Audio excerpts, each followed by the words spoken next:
Halo semuanya di MMU Desember 2024.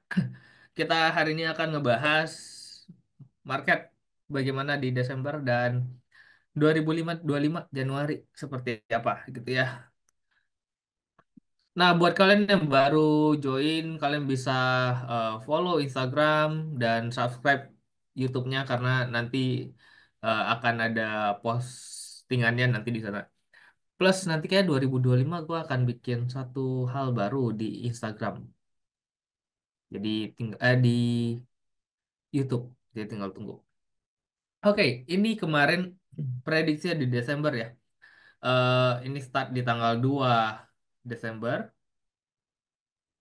bottom, beneran bottom, habis itu langsung naik ke atas gitu ya. Tapi permasalahannya adalah, nah ini ya, tadi candle 2 Desember dari sini, beneran bottom, naik ke atas. Masalahnya cuma sampai tengah aja, habis itu balik lagi ke bawah. Dan kemarin lebih rendah ya daripada terendah kemarin Desember. Gitu. Perdagangan IHSG dalam 30 hari kalender ya 8 hari naik 12 hari turun IHSG sendiri minus 2,82%. Cukup gede ya untuk minusnya IHSG dalam 30 hari terakhir. Jadi memang bukan bulan yang enak ya. Biasanya Desember itu Santa Claus Rally ya.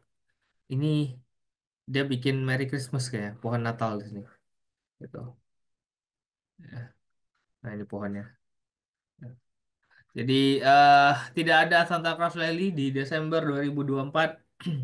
Kalian bisa lihat dari 12 ini udah merahnya mulai banyak gitu ya. Sampai ke hari ini tanggal 27 gitu. Nih, ISG. Sorry. Nah, di bulan depan eh kalian bisa lihat nanti tanggal 1 itu libur ya. Gua lupa tanggal 31 libur nggak ya?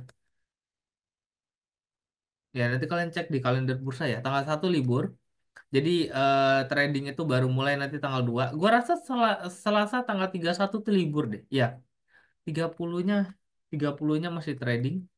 Terus nih Selasa Rabu libur. Jadi mungkin mingguan baru ada ntar buat tanggal 6 gitu. Soalnya ini kalau dibikin juga cuma 2 hari trading, 3 hari trading juga nanggung lah ya gitu.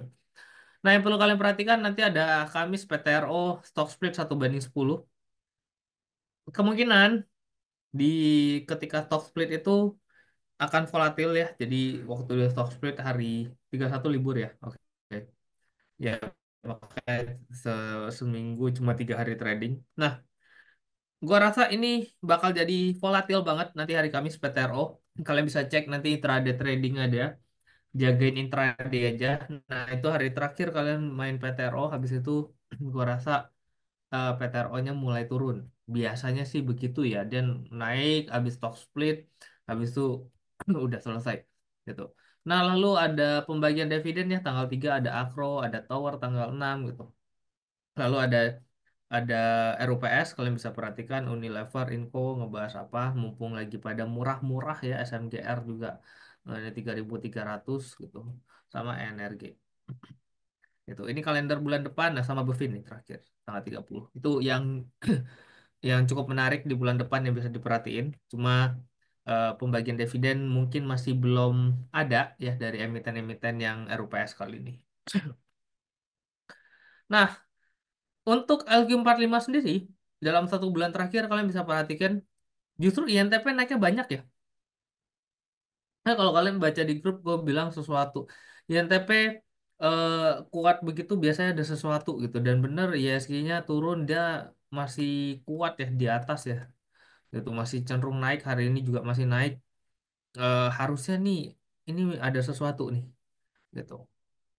Ini gua nggak yakin bukan karena apa kalau kita masih belum tahu ada berita apa untuk INTP kayaknya sih bisa jalan nih. Masih akan jalan sampai nanti beritanya keluar. Gitu. Gue masih belum tahu INTP ada berita apa. So ketika masih belum tahu harusnya ini masih masih akan cukup menarik. Nah dari sisi Alki 45 sendiri yang ya dalam 1 bulan kalian bisa lihat ya sebenarnya sampai di atas 1% itu cuma sampai 5 doang XL gitu. Nah sisanya ya ini naiknya nggak terlalu kuat juga sih sebenarnya. Tapi ya stabil ya, kalian bisa perhatiin Telkom itu area 2.500 sampai 2.800 gitu. Terus BRPT di bawah 900 itu masih oke untuk dibeli gitu. Indosat juga bolak-balik area 2.200 sampai 2.500-an gitu. Nah, ini saham-saham yang cenderung cukup kuat ya, kayak Pegas juga di 1.500 awal atau di bawah 1.500 ambil gitu ya. Sampai 1.600-an biasanya. Untuk ini emiten-emiten yang cukup kuat, cukup resisten terhadap ISG. Jadi ketika ISG turun, kemungkinan besar saham-saham ini kalian masih bisa nampungin, terus dia naik kalian bisa tektok-tektok dulu lah. Harusnya ini masih bisa dapetin duit nih gitu. Nah, dari sisi LQ45 losersnya kalian bisa lihat ya, udah 10 besar nih, 10 emiten begini. Ini pun yang ke-10 tuh masih minus 10%. Jadi tekanan LQ45 itu gede banget ya. Jadi saham-saham yang naik yang bertahan itu rata-rata yang di luar LQ45. So, kalau memang secara short term, kalian mau short trade begitu, jangan main LQ45 kecuali yang di sini ya, yang cukup resistance gitu. Nah, kalau yang main lagi turun, kok nampung nih, nampung agak hati-hati karena ini masih belum kelihatan ya, kayak MDKA nih. Nih, gua pernah bilang kan, kalau dia daily, weekly, monthly-nya masih merah semua begini, ini nu masih masih berat gitu. Nah, ada row hijau di daily tapi duanya ini merah nih. Jadi masih belum menarik gitu. Ya, kayak Goto ini juga masih belum oke gitu. Ini Goto lumayan ya, hari ini turun 7%.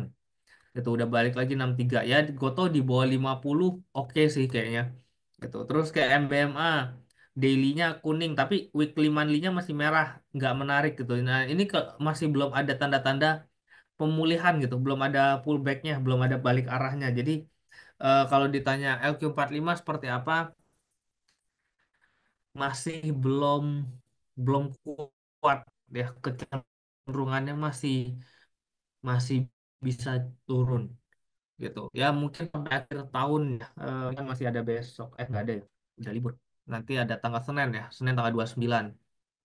Senin tanggal 30 tuh trading hari terakhir di bursa. Baru habis itu tanggal 2 tanggal 3 mungkin minggu depan gua rasa secara weekly ya ISG itu masih rawan untuk koreksi gitu. Tapi ya bukan semua saham ya, tapi cenderung ke IHSG-nya gitu. Kalau kalian main ya contoh kayak tadi gue bilang PTRO untuk di tanggal 3 ya tanggal 2, terus nanti ada emiten-emiten grupnya PP gitu. Nah, itu masih masih jangan lagi turunnya dalam, itu jangan jangan nampung-nampung terlalu dalam juga gitu ya. Nah, yang turun paling banyak ya salah satunya ini ya, ini transportasi, ini gapnya lumayan gede gitu. Nah, untungnya kemarin ada kejadian gue bilang ini saham stock school. Makanya kalau di grup itu ketika gue ada ngomongin hati-hati ini saham kualitas stock school. Nah, biasanya sih lumayan kencengnya tuh lumayan gitu. Nah, ini ke ketok di Bird ya, Birdnya lumayan turunnya dalam di sini. Ya, kan kalau kita ngomongin sektoral indeks gitu, yang pasti berpengaruh terhadap indeks itu adalah emiten-emiten yang punya market capital tinggi, gede gitu. Jadi kalau kita lihat, oh ini turun nih gitu, tapi Kejennya naik kok, ya Kejen kan market capitalnya nggak gede ya, kecil ya. Jadi eh, ya makanya Kejen mungkin bisa beda sendiri dari sektornya dia gitu. Nah, teknologi ini hari ini dibanting lumayan ya, Goto gitu, MTech. Tapi yang gue selalu bilang ya, buka ini nih menarik banget sebenarnya gitu. Buka kalau di bawah 120 gua rasa harusnya nggak rugi lah. Nggak harusnya kecenderungan untuk turun di bawah 100 itu tuh chance-nya kecil sekali untuk buka. Jadi range 100 sampai 120 ini area untuk nyicil buka sebenarnya. Contoh kayak kayak Goto lah, Goto kan di bawah 60 kayak menarik gitu ya, makin dekat 50 kayak makin menarik. Nah, buka begitu range 100 sampai 120 gitu. WiFi seperti biasa kuat ya. Jadi kalian bisa lihat sendiri kan kebijakan WiFi, area mana kalian beli, area mana kalian udah kelihatan banget. Gue nggak pulang berapa, silakan kalian pelajarin. Kalau kalian mau dapat duit enak ya salah satu, dan mainnya nggak kasar banget gitu. Kali ini masih belum ada tanda-tanda pembalikan arah. Ya, BRMS 500 gue udah bilang take profit gitu ya short term short trade, mungkin ngambil oke dia turun ngambil naked jual gitu mungkin boleh, tapi untuk hold udah nggak make sense. Gue udah bilang BRMS itu juga masih belum kuat, naik naik sekali terus turun gitu ya. Terus PSAB ini 300-nya udah di break, udah dulu lah. MDKA juga mungkin bisa ke area di bawah 1.000 malah ya, mungkin MDKA gue sih dari dulu dari area 3.000 4.000 gue selalu bilang MDKA gue nggak menarik gitu, mungkin bisa turun dalam MDKA gitu ya. SMGR, eh ya kita perhatiin nanti RUPS-nya, sebenarnya ini udah murah banget juga, udah turun terlalu dalam gitu ya. Nah, Teens juga bareng sama Antam lah ya, biasanya barengan gitu. Industrial sebenarnya cukup menarik ya. Gue sih masih sangat percaya Astra ini tidak akan break 4.800-nya.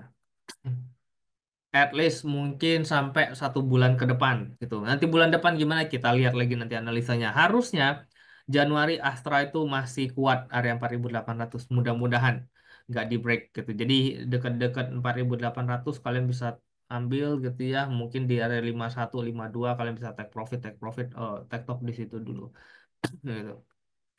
Yang lain ya industrial cuma ada Astra sama UNTR ya gitu. Nah, UNTR mungkin berat di alat beratnya, dia penjualannya lumayan ketekan nih. Jadi mungkin mungkin tahun depan bukan tahun yang baik buat UNTR ya, tergantung ya. Kalau call-nya naik lagi UNTR bagus gitu. Kalau call-nya stabil, emasnya stabil, emas kan cenderung malah turun ya. Terus penjualan mobil kalau masih belum naik dan alat beratnya itu udah pasti kepukul. Jadi kalau yang lain sektoralnya yang lain itu nggak ngangkat, UNTR tahun depan labanya dipastikan turun dan kemungkinan besar harga sahamnya turun. Gitu. Gua sih ngarepnya UNTR itu bisa ke 15.000. Karena mining itu kan mainnya range-nya rada panjang ya. Nah, range panjangnya mining itu kalau mau murah murah sekalian. Nah, UNTR di area 15.000 tuh, nah itu baru murah. Gitu. Finansial, nah finansial ISG-nya di atas, finansialnya di bawah ya. Artinya ya memang lagi berat banget nih sektor finansial gitu. Dia naiknya juga nggak lebih tinggi daripada ISG lah. Turunnya yang ada malah lebih dalam gitu. Ya jadi kita ngomongin big caps yang finansial rada susah gitu. Nah, yang lain ya mungkin kayak Bovin, PNLF ini kan lebih ke short, apa, market capital kecil ya. PNLF ada isu akuisisi. Kita lihat tuh nanti akuisisinya kayak gimana. PNLF bareng sama PNBN kan biasanya barengnya gerak gitu. Bovin sih cukup bagus ya, cukup kuat di area di bawah 900 mungkin masih bisa dibeli gitu, range di 1.000 jual gitu. Karena kan Bovin sendiri bukan banking ya, dia lebih ke leasing. Gua sih paling seneng sama emiten-emiten leasing, apalagi kalau memang dia bagus banget di sektor leasingnya gitu. Nah, Bovin salah satu yang terbaik. Healthcare, healthcare kemarin sempat turun cukup dalam dibandingin ISG, tapi belakangan mulai balik arah nih gitu. Hill mulai naik lagi gitu ya. Nah, eh, nggak tahu kalian ngecek apa nggak, Hill ini sekarang udah grupnya Astra ya gitu. Jadi Astra juga punya Halodoc gitu. Nah, eh, harusnya nanti Hill ini bakal dicombine ke sana. Nah, ini baru dibeli sama Astra di tahun 2024. So, kita lihat 2025 apakah jadi hal yang cukup menarik nih untuk Hill. KLBF ketekan, ntar dulu belum ada tanda-tanda pembalikan arah. Mudah-mudahan gue kan masukin KLBF ke tabel ya. Gue spekulasi itu bottom, mudah-mudahan nggak di break lagi gitu ya. Terus yang lain ya masih masih belum ada tanda-tanda lah ya. Consumer non cyclicals ini juga masih di bawah gitu. Ya yang kuat cuma Javanya doang, tapi Java juga bolak-balik kan nggak sampai naik gimana banget. Yang lain sih normal, Indofood juga masih di range-range segitu doang gitu ya. Untuk dia naik lagi lebih tinggi, gua rasa rada rada berat. Beda sama kayak bulan lalu yang memang sektoralnya masih di atas IISG. Nah ini udah di bawah IISG. Jadi hati-hati main ke consumer non cyclicals. Properti, nah properti dari Alset gua rasa ini mulai masuk ke area bottom ya. Nah, ini kemarin di bawah, terus ini berada di atas. Nah, ini ngikut lah ISG-nya, nggak gerak terlalu jauh gitu. Dan gua rasa ini udah mulai bareng-barengnya area-area bottom sih. Gitu. Jadi kalau kalian mau ngumpulin, kayaknya cukup menarik kayak Demas, BSDE, SMRA gitu ya. Ada Asri juga, ada Powon gitu. Jadi worth it untuk dispekulasi untuk bulan depan gitu. Mudah-mudahan sih naik. Mungkin ada PPN kan tanggal 1 ya mulai ya. Nah, PPN digeber turun sekali lagi. Nah, itu mudah-mudahan bisa bisa bisa mulai mantul lagi gitu. Pani gimana? Eh Gua rasa mungkin Pani akan sideways cukup lama di area sekarang gitu. Jadi kalau ngarepin naik lagi, gua rasa masih belum belum kuat. Mungkin 1 bulan ke depan Pani mungkin belum bisa ngebreak. Tapi kalau buat tektok-tektok harusnya sih lumayan gitu karena harusnya masih bisa sideways lah. Sideways dulu lah sebelum nanti dia break ke bawah tuh kelihatan nanti di break gitu kan.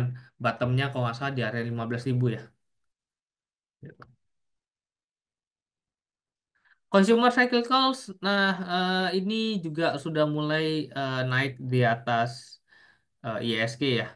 Nah, cuma consumer cyclicals ya paling ke MAPA lah ya, yang paling safe. MAPA, ACES juga masih cukup kuat gitu. Nah, itu doang sih palingnya. Kalau yang berani saham-saham rada kecil yang geraknya lumayan ya filmnya gitu. Energi, nah energi sebenarnya bagus, sudah berada di atas. Kemarin gua udah bilang ADI cukup menarik. SMA ya, SMA exit lah ya, udah di bawah 160. Nah, ADI mulai kayak ADI ya, buat kalian beli untuk ditahan rada panjang itu cukup menarik gua rasa. Masih bisa double lagi harusnya ADI. Tapi ingat ya, ini mungkin geraknya cukup panjang gitu. Jadi nggak dalam waktu 1 bulan mungkin gitu ya. Kalau dikasih 1 bulan syukur gitu. Tapi mentalnya kalian tuh harus mental rada. Oke, gua siap nungguin ADI gitu ya. Gua rasa ADI ini menarik gitu untuk tahun depan.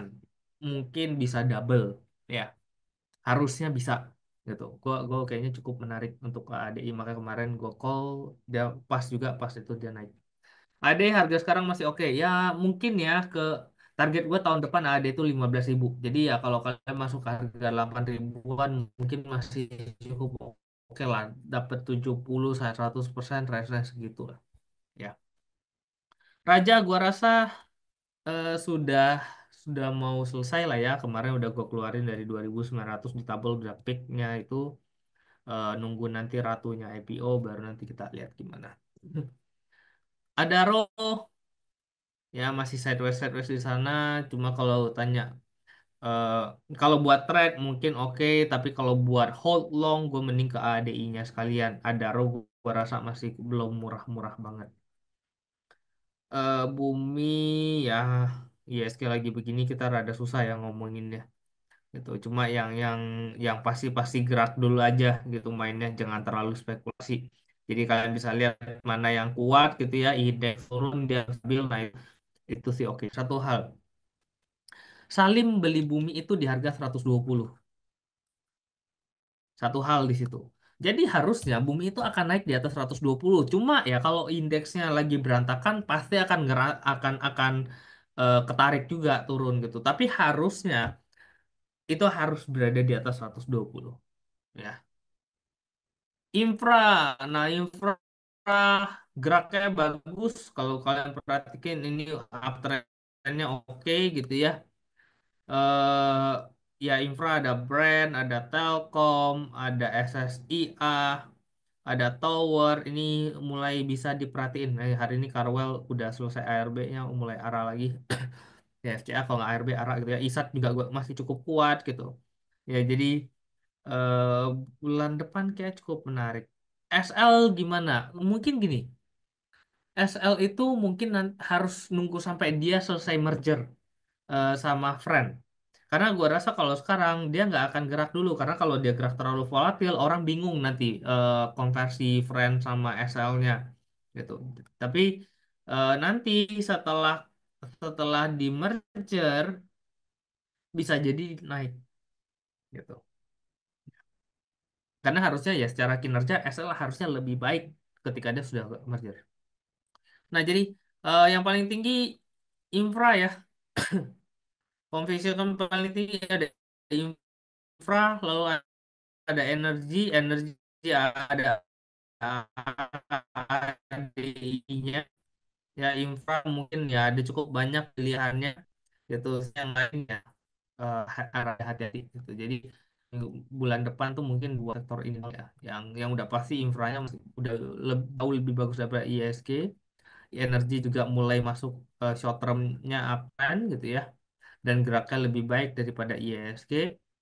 Terus consumer cyclicals mungkin bisa bisa dicek ada apa gitu ya sama Acas gitu, ini mulai ya mudah-mudahan ini bottom ya.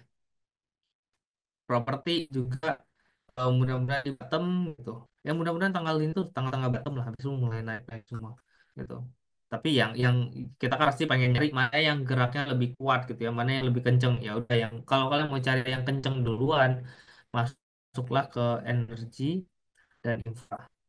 Ya, energi itu ada ADI, ini kelihatan hari ini plus lagi 5%-an, harusnya dapat duit lagi. Ya, kok ada Rose needs that dividen 0,1 dolar, ada peluang dibanting nggak? Mungkin sih ada, gitu. Ya, karena ada menurutku udah udah cukup banyak keluar dividen dividen mulu, jadi kayak lagi dikuras habis lah gitu. Oke, jadi ini kalian bisa pilihan kalau saya dari awal bulan sampai hari ini itu minus 1%-an. Ya. Nah, 2025 Januari ada tanggal penting ya, tanggal 14 sama tanggal 30. Jadi hari ini kan grafiknya di sini ya. Ini area bottom sini lah. Mudah-mudahan ini nggak di break lagi. Ini sempat 2 hari di break terus balik ke atas lagi. Mudah-mudahan ini cukup bagus. Tapi kalaupun ternyata ISG itu bermain di area bawah ini, maka harusnya area sini itu area yang paling rendah. Gua nggak kebayang kalau ISG 6.800 gitu. Ya, paling rendahnya di 6.500 sih, mentok-mentok. Tapi kalaupun ISG di area situ, saya kalau ISG masuk ke area garis biru ini, ya, kotak biru ini, saya ini adalah area yang kalau kalian megang emiten bagus, fundamental oke, udah jangan nggak usah dijual lagi gitu. Ya, karena dari 7.000 mentok-mentok 6.500 itu nggak nyampe 10% gitu. Jadi harusnya itu jadi area yang cukup menarik kalau ISG di sini. Dan banyak barang murah pastinya yang berani masuk cukup banyak di area-area bawah sini dengan perusahaan fundamentalnya bagus ya. Harusnya dia bisa waktu dia balik lumayan cuannya.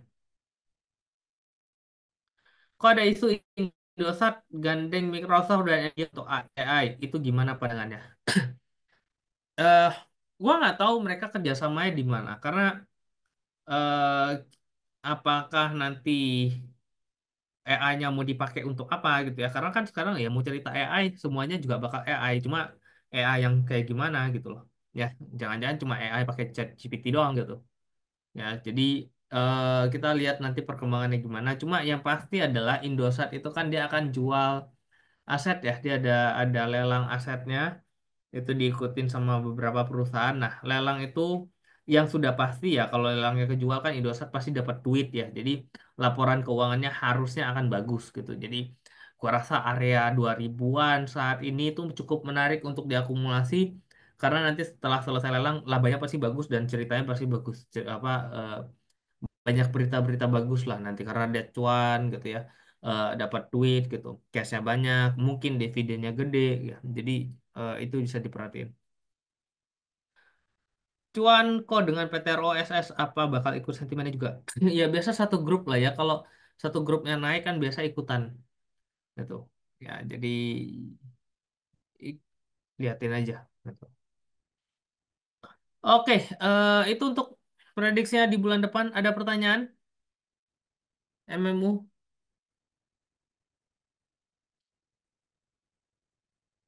Gambaran Inet gimana? Nah, Inet tuh cukup menarik ya gitu. Gue rasa kalau dia mati di 50 kayak enggak. Cuma kita tuh lagi nunggu ceritanya mau ngapain gitu loh. Inet ini kan masih grupnya WiFi kan. Ceritanya kalau nggak salah WiFi beli Inetnya kalau nggak salah. Gitu. Jadi ya gue nggak tahu nanti kinerjanya gimana. Kalau kinerjanya nanti ngikut WiFi-nya kan kelihatan udah bagus gitu ya. Nah kalau kinerja Inetnya bagus ya harusnya nanti akan naik. Cuma kapan ya balik lagi tergantung marketnya gimana. Market lagi berantakan gini mau perusahaan bagus pun BRI pun susah buat naik kan. Gitu. Ya. Oke, ada pertanyaan lagi?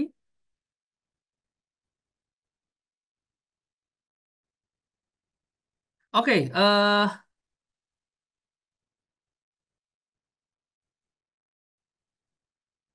Inet itu data center, enggak sih dia ISP, Internet Service Provider, gitu. Jadi WiFi itu infrastrukturnya. Nah nanti eh, yang jalaninnya itu Inet. Gitu. Kalau yang gue baca sih gitu. Kok dengan Fed mangkas jumlah memotong suku bunga 2025 jadi dua kali, kira-kira BI gimana? Ya ini pasti akan ngikut gitu, nggak bakal BI nurunin sendiri. Gitu. Kalau dia nurunin sendiri bunuh diri, orang nggak diturunin aja. Sekarang rupiah udah 16 ribuan kan? Gitu.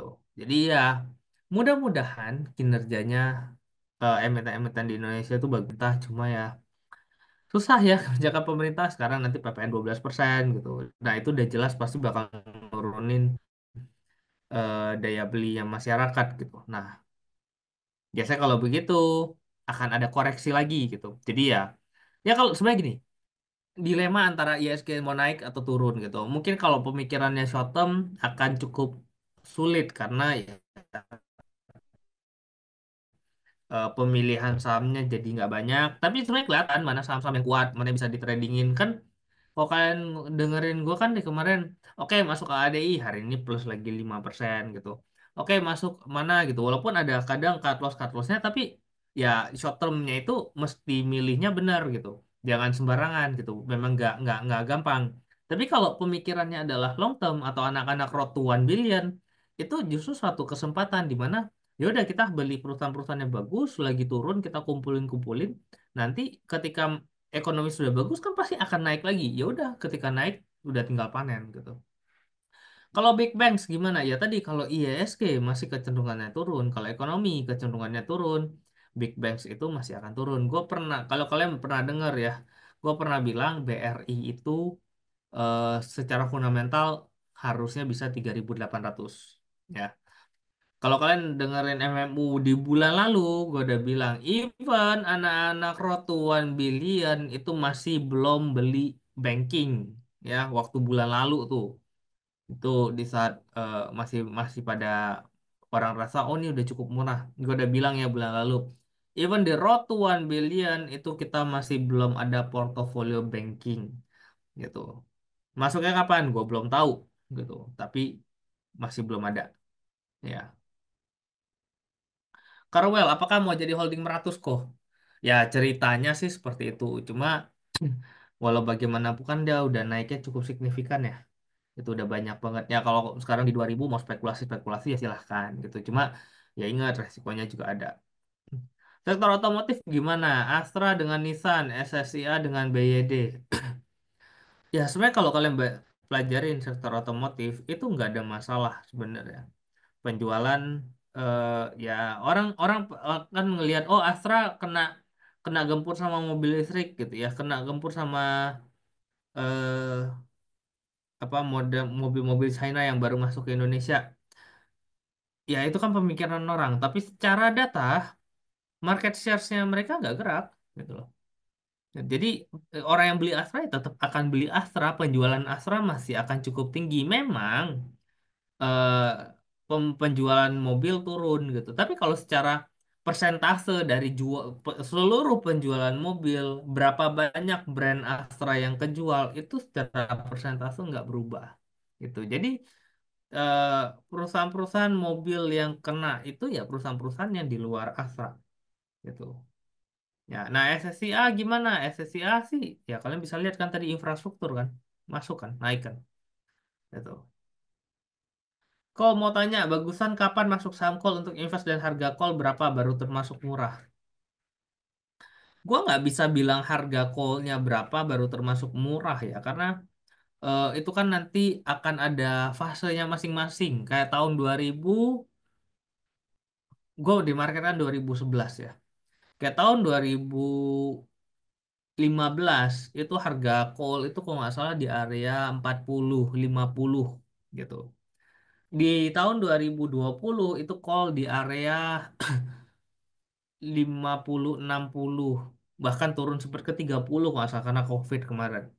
Ya, di situ. Jadi eh, gua nggak tahu kapan gitu. Cuma pasti nanti akan ada masanya gitu. Sama lah kayak kayak kemarin-kemarin waktu banking, contoh kayak BCA di 10 ribuan ke atas, di banking-banking pada mahal. Gua nggak ada sebutin banking sama sekali. Yang ada gue bilang banking mahal.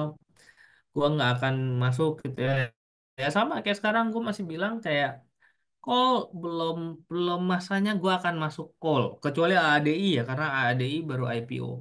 Tapi untuk emiten-emiten call sendiri, gue rasa masih belum murah. Nanti akan ada waktunya dan ketika saat itu datang, gue pasti akan ya ngomong begini. Oh, kayak sekarang gue ngomong banking kayaknya cukup menarik gitu ya. Cuma masih bisa turun dikit lagi gitu. Nah, dan pasti akan seperti itu gitu. Cuma kalau sekarang, walaupun call udah pada turun lumayan gitu, gue masih belum bilang call itu murah gitu. SS online kapan? Februari ya nggak salah. Iya Februari. Berarti Januari itu mulai start pendaftaran biasa gitu. Ya Februari. Februari SS gitu. Imlek benar. Biasa gitu. Oke itu ya. Nah, eh karena ini akhir tahun, gue yakin juga pada banyak kegiatan juga gitu. Jadi gue nggak akan terlalu banyak ngebahas gitu. Satu hal yang gue mau bahas sedikit ya, kita review 2024 kemarin. 2024 itu perusahaan-perusahaan yang nggak ada fundamental, perusahaan-perusahaan yang fundamentalnya bagus, itu naiknya nggak terlalu signifikan. Memang awal tahun ada banking naik gitu ya, tapi ya naiknya juga nggak terlalu banyak gitu, pelan juga. Nah sekalinya turun turun dalam.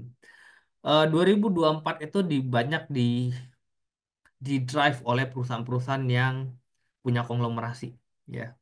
Ada brand gitu.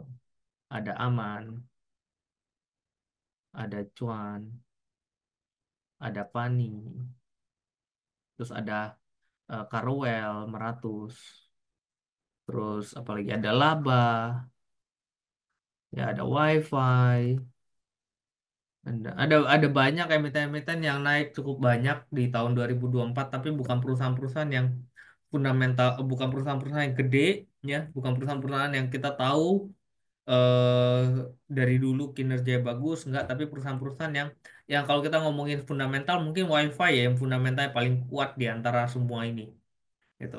Hmm. Ya cuma ada satu hal berarti ya kalau kalian bisa lihat ya semua saham-saham yang naik seperti ini itu basisnya adalah mereka konglomerasi. Yang kedua adalah mereka ada IPO stocks itu, IPO stocks konglomerasi gitu ya. Terus mereka punya story.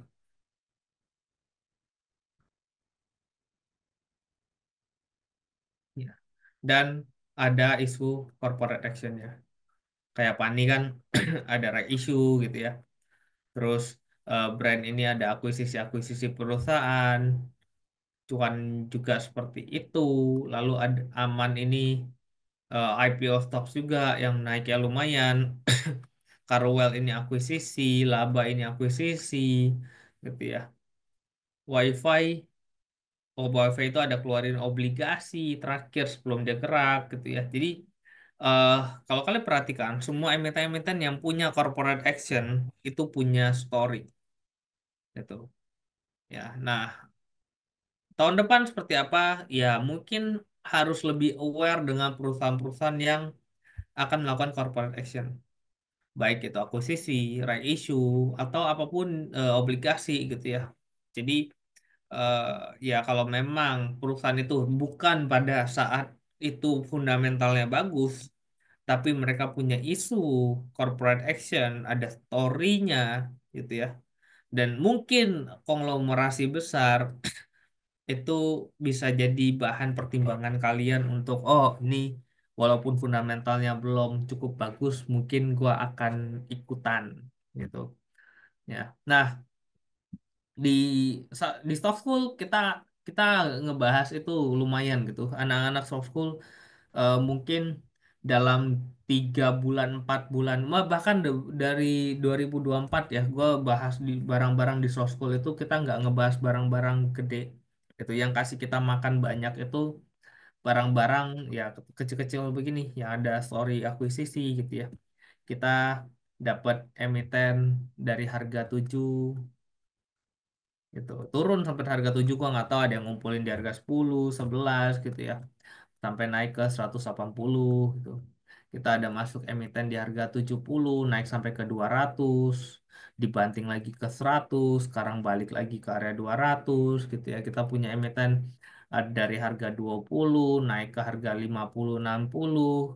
Kita punya emiten dari harga 5, ini udah cukup lama gue beli nego gitu ya, waktu belum ada FCA sempat diturunin ke 1, sempat naik lagi sampai ke 12 kalau nggak salah kemarin gitu.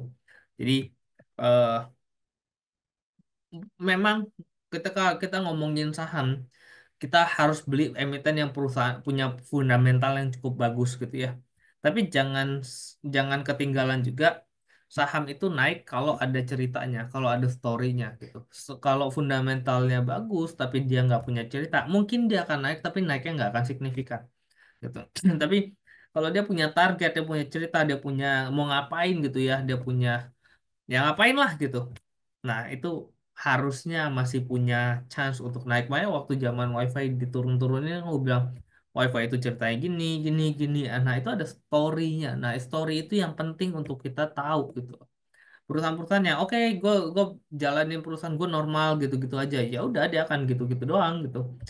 Kalian nggak akan dapetin cuan 100%, 500% atau 10 kali lipat gitu hanya dari emiten-emiten seperti itu gitu.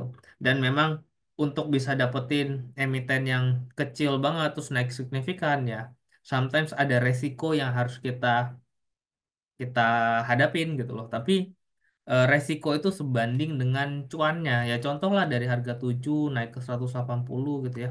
Terus ada harga saham juga dari harga 10-an gitu. Ini saham berbeda sempat naik kemarin balik lagi ke area 40 gitu ya. Jadi banyak sekali emiten-emiten yang seperti itu yang kita bahas dan itu ada di Stock School. Memang kalau kalian rasa kok Stock School mahal, iya mahal gitu. Tapi itu worth it banget buat kalian punya dasar yang bagus buat belajar. Dan sometimes ya emiten-emitennya mungkin ya contoh lah kalau gue udah bilang ini barang kualitas stock school, yang gue bahas di trader itu bukan barang yang sudah naik kayak Carwell udah naik signifikan, terus kalian udah nggak bisa beli. Setelah lu yang gue bilang ini barang nih kualitas stock school. Kenapa gue ngomong? Karena gue tahu marketnya lagi jelek dan kalian itu bingung mau beli apa. Makanya yaudah deh, gue ngambil barang di stock school, gue spill satu di kalian kasih kasih satu gitu. Dan kalian bisa lihat sendiri INPC dari harga 100 naik ke gope. Eh, Terus terakhir ke Jen dari harga 100 naik udah 200-an gitu ya. Makanya itu kualitas top school yang kalian akan dapat ketika kalian masuk ke grup. Gua nggak bilang kalian pasti akan cuan nggak gimana gitu ya karena ya balik lagi itu harus kalian rasain, itu harus kalian berani untuk ngelakuin dan kalian ngerti ada resikonya gitu. Sometimes ada emiten yang kita beli kayak contoh deh yang harga 5 ini nih. Gua nego. Gua nego harga 5 dari sebelum ada FCA gitu. Di stock school gua udah bahas, ini cukup menarik. Gua nego ini gua kasih lihat anak stock school offline waktu itu. Gua kasih lihat nih gua beli nih ya eh, harga 5 gitu. Nego pada ikutan gitu. Cuma waktu sembari jalan ya sahamnya sempat turun sampai ke harga satu gitu. Yang nggak percaya ya, ya yang nggak kuat mentalnya, tidak terlalu percaya sama emitennya, dan mungkin tidak memikirkan tentang resikonya, ya mungkin takut dan akhirnya cut loss. Ternyata habis di itu naik lagi sampai 11. Ya bayangin kalau di satu aja dia berani beli lagi gitu ya, satu jadi nggak usah satu deh, dari dua aja dia beli, dua kan pasti dapat gitu.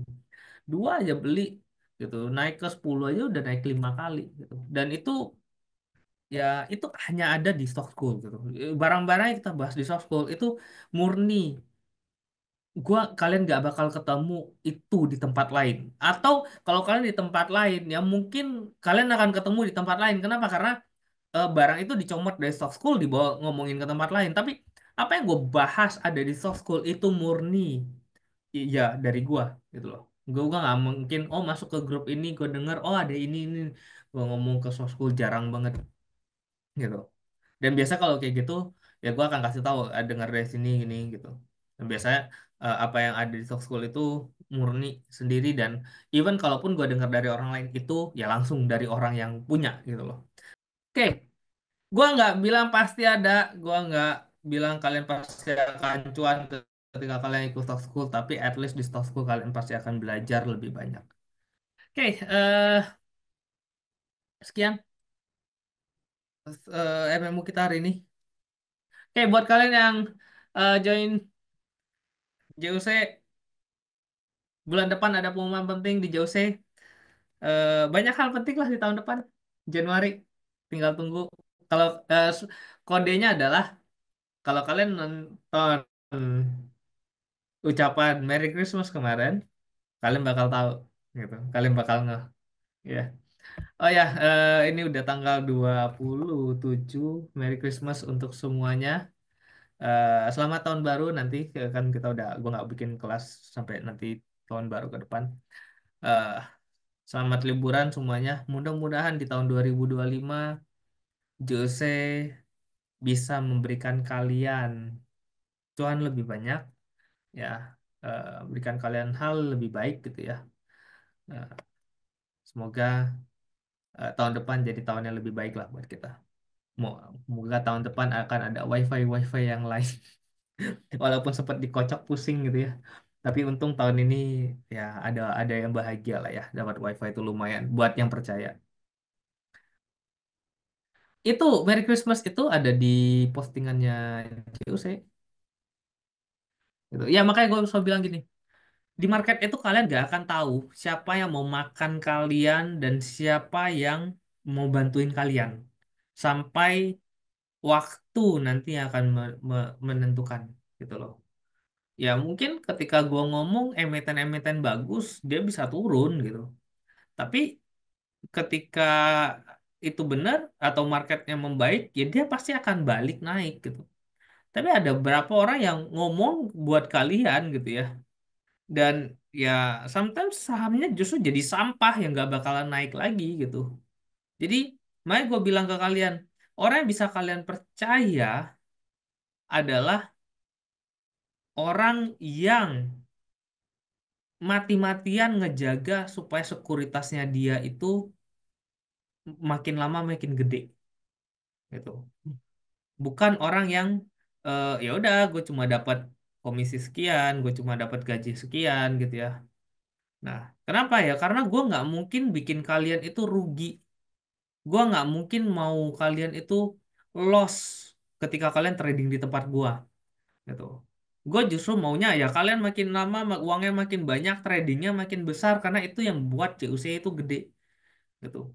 Jadi gue nggak akan kayak kalian mau bilang oh kok Chris mau makan duit gue nih, duitnya nggak banyak gitu loh ya. Jadi orang yang bisa kalian percaya untuk saat ini ya mungkin di tempat gue ya, yang gue bisa ya mungkin gue jalanin JOC ini dari 7 tahun, yang ngikut gue dari 7 tahun itu gue sampai saat ini gak pernah bermaksud kalaupun memang ada saham yang turun gue nggak maksud kayak oh ini saham gue kalian beli buat kalian mati gitu loh, nggak gitu. Dan ya rata-rata sih naik ya gitu, tinggal tunggu waktu doang, tinggal lu hitung aja mana yang naiknya berapa gitu loh.